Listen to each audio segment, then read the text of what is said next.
Now at 10, a Joplin ministry celebrates an expansion of its mission. Plus, the city of Joplin looks to give visitors a new way to get their kicks on Route 66. And small businesses in Carthage encourage people to shop local for the holidays. The 4 states' most watched news starts now. A Joplin ministry announces an expansion of its mission today. The Higher Power Garage says it's closed on a new building on 4th Street. A spokesperson for the ministry says they are calling the new building the Empowerment Campus. The name reflects the ministry's mission of empowering men and women to take control of their lives through educational classes, job skills, and work readiness, as well as life skills. The shop and repair programs will continue at the North Schiffer-Decker location. In addition to the new facility, the 5-year-old ministry also celebrated some big numbers. As of today, Higher Power Garage provided 714 repairs, more than $144,000 in free labor, 48 low-cost vehicles, and 241 classes just this year.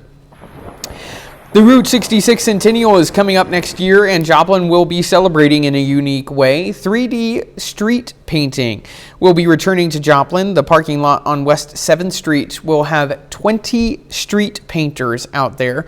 The city is bringing in international and domestic artists to paint Route 66 inspired 3D art.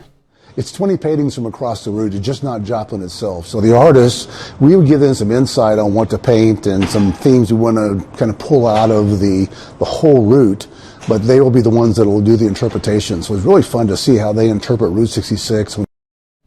You can check out the paintings until October 27th. After that, city officials say the art will no longer be preserved. Let's go ahead and check in with meteorologist Donald O'Keefe for a first look at weather. Now it's a bit of a cool evening and a windy evening as well. Winds are starting to pick up. We're going to look at our current conditions right now. 46 degrees out there in Joplin. Feels like 38 degrees, so it's a little bit on the cooler side. You can see winds out of the south at 22 miles an hour, gusting up to 30. That's going to continue through the evening into the overnight and into Saturday morning. And right now, like I said, we're seeing wind gusts 10, 21 miles an hour there in Joplin. Like I said, we could see wind gusts 25, 30, even 35 miles an hour through the overnight into Saturday. Let's take a look at our future tracks. Saturday, 7 a.m. Temperatures in the mid 40s. We're going to warm up to the upper 50s for our Saturday. A cold front is going to push through Saturday, cooling things down just a bit for our Sunday morning. We're going to be waking up to about mid 30s for Sunday, but we are going to warm up again back to the low to mid 50s for our Sunday. But a warm up is coming, and I'll have those details coming up. Donald, thanks. Well, an early morning fire turns into an arrest for a Joplin woman. Crews responded to the fire just before 4:45 this morning at the Zahn Apartments on Wall Street. Responders searched the top floor for the source of smoke in the 6-story building. Authorities managed to get residents out of the building. Police and fire investigators determined arson to be the cause of the fire. Authorities have since arrested this woman, 54-year-old Jody Reagan of Joplin. She has officially been charged with first-degree arson. Reagan is currently in the Joplin City Jail.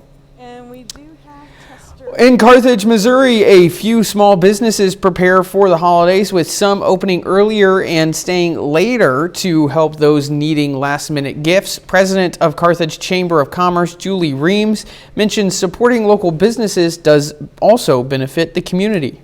Had a really good last 2 to 3 weeks. People coming in and looking for their Christmas items. It's January when everything dies. Don't forget your small businesses in January. Businesses around the Carthage Square, like Sarah and Dippity and All Lathered Up, have varieties of products for everyone on your list. The Joplin Avenue Coffee Company transformed into a holiday speakeasy this evening. The venue hosted an evening of jazz and Christmas favorites with the local legends Jomo Jazz, along with tap dancer Ashley King, adding an old Hollywood flair to the performance. So tap very much is almost its own instrument, its own percussive instrument, and so to be able to improvise while they're improvising is just really fun energy. The performance started at 7 p.m. and tickets were $20 at the door. Whoville came to life today in Pittsburgh as people of all ages stopped by the KTCCU main branch on North Broadway for a free festive photo opportunity with none other than the Grinch himself. Families lined up through the afternoon to snap photos. The event brought plenty of holiday cheer and just a little Grinchy mischief just ahead of Christmas. With Christmas less than a week away now, one fun way to count down the days is with the Santa Tracker page of our website, KOAMnewsnow.com. While NORAD officially starts tracking the Jolly Elf on Christmas Eve, you can still head over to the Santa Tracker page and check it out. Plenty of fun games and information are included. Just scan this QR code and let that fun begin. That's the Santa Tracker page on KOAMnewsnow.com. Winter marks its official start in just a few days. Coming up, meteorologist Austin Stantz lets us know what we can expect with this season in his extended winter outlook.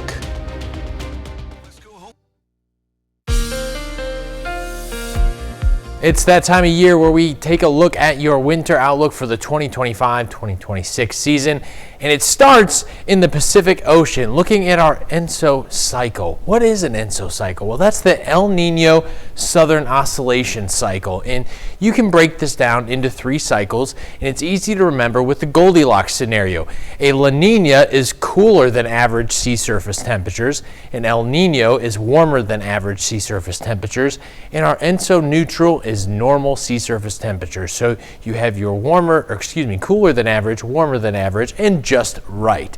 Now, right now, we are currently in a La Nina, a cooler sea surface temperature situation in the Pacific Ocean. But we are in the middle of transitioning back to a neutral phase in late January. So that's important to keep in mind. What causes a La Nina? Well, trade winds, which are caused by uneven solar heating and pressure changes, blow across the Pacific Ocean from east to west towards Asia. Occasionally, those trade winds come in much quicker, actually cooling the eastern Pacific. Those cooler temperatures actually affect our weather patterns here back home. We have our jet stream and our polar jet stream here, which ends up getting blocked and isn't able to dive as far south. So you have drier and warmer conditions off to the south, wetter conditions off to the east, and especially off to the northwest. Now, some facts that we have to keep in mind. Since 1959, there have been 22 La Nina winters. 9 of those have been weak La Ninas, and currently we are in a weak La Nina. And 6 of those 9 have produced below average snowfall, or 66% of them have resulted in below average snowfall. This La Nina is similar to the one that we saw back in 2022 to the 2023 winter season. Our average snowfall for the year, right around 12.5 inches. How does a La Nina affect you this winter? Well, right now the jet stream stays further north. We have warmer and drier conditions than average, and more often than not, we see rain than snow during this time. So we have our jet stream set up, which comes in off to the northwest, ends up dipping down just over our region here. So a lot of times those storm systems stay north of us. That results in high pressure being built up and warmer air being built in and moving into our region. Occasionally, you'll get the polar vortex that we saw here in early December that comes underneath the jet stream and brings some of those colder temperatures. But our southerly flow will actually push those cooler temperatures back out, and then we will see warmer and drier conditions. That's exactly how things are shaping up heading into the later part of December, into your holidays. Above average temperatures expected across much of the country right now as we head into the end of December. But that changes. Remember, we're transitioning into neutral. So we're going to see that jet stream start to dip a little bit further south, and we'll actually be able to see it here rides actually near our region, which is going to give us opportunities to see cooler weather and also some wetter conditions as well, which also paints the picture to see a little bit more snowfall heading into winter. So let's talk snow. How much snowfall could we see? Well, if we transition even just a little bit earlier, we could actually see above average snowfall, near 12 to 14 inches, especially from our central portions of the region off to the northeast. Now, west of us and south of us, not likely to see the extent of snow that we will off to the northeast portions of the region. So we'll see 9 to 12 inches in places like Chanute, Independence, Bartsville, around 5 to 9 inches. Same for Bentonville, Grove, Miami. You're right in between there, so you could see the higher end of that range.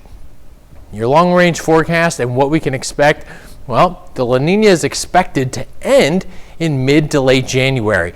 This is going to bring 2 to 3 episodic events near 2.5 inches or more, slightly above average temperatures for the first half of winter, but as we get to mid-January in the back half of winter, we're going to see those temperatures fall off, some much cooler conditions on the way, and the weather pattern is becoming active later in December into mid-January and to early February. So there is some potential for snowfall, especially with 2 to 3 events in the later portion of the winter season. Thanks, Austin. A little later, Ryan shines a spotlight on some area high school boys and girls basketball games. The highlights coming up in sports. And the temperature is definitely going up for your Christmas time. We could see possibly record-breaking temperatures for Christmas. I'll have those details coming up.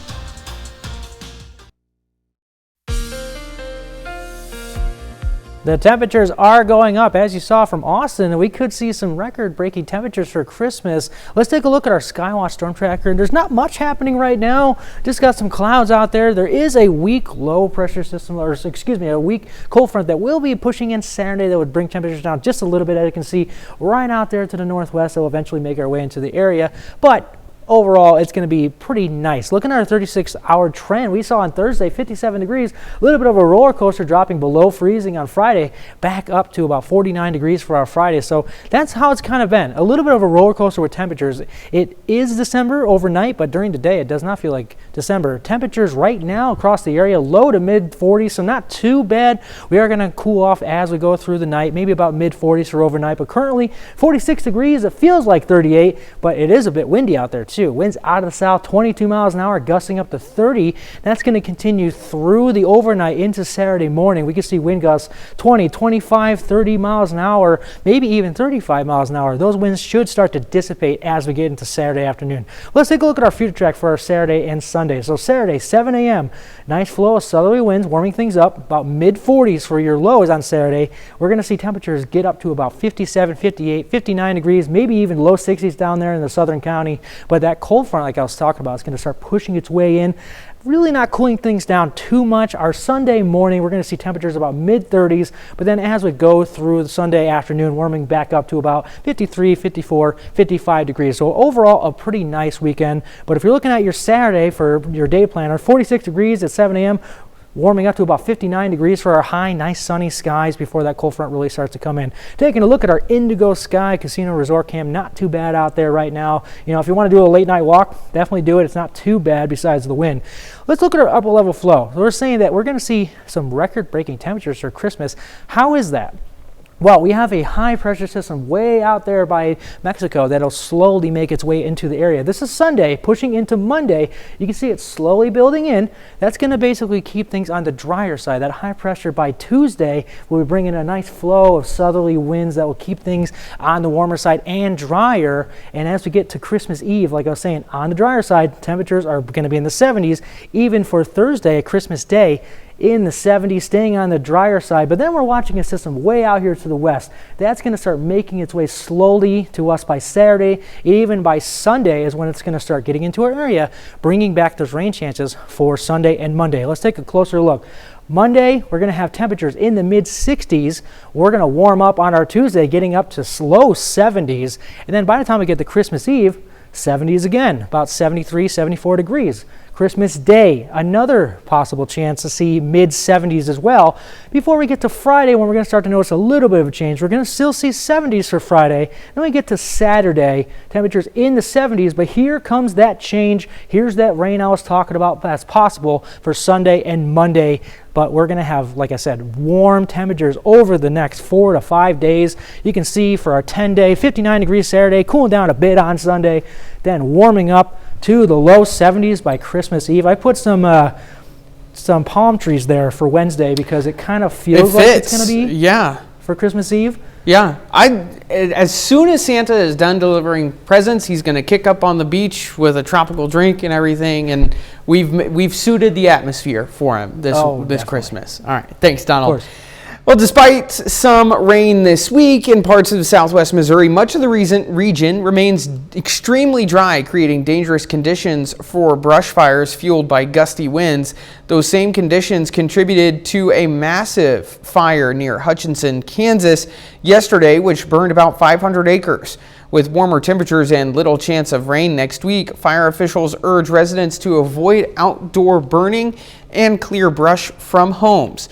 Fire season in the Ozarks peaks from winter through early spring, so caution is essential. Still ahead, high school sports are wrapping up for the calendar year tonight across the 4 states. When we return, we'll have highlights from a busy basketball Friday that's included 3 doubleheaders.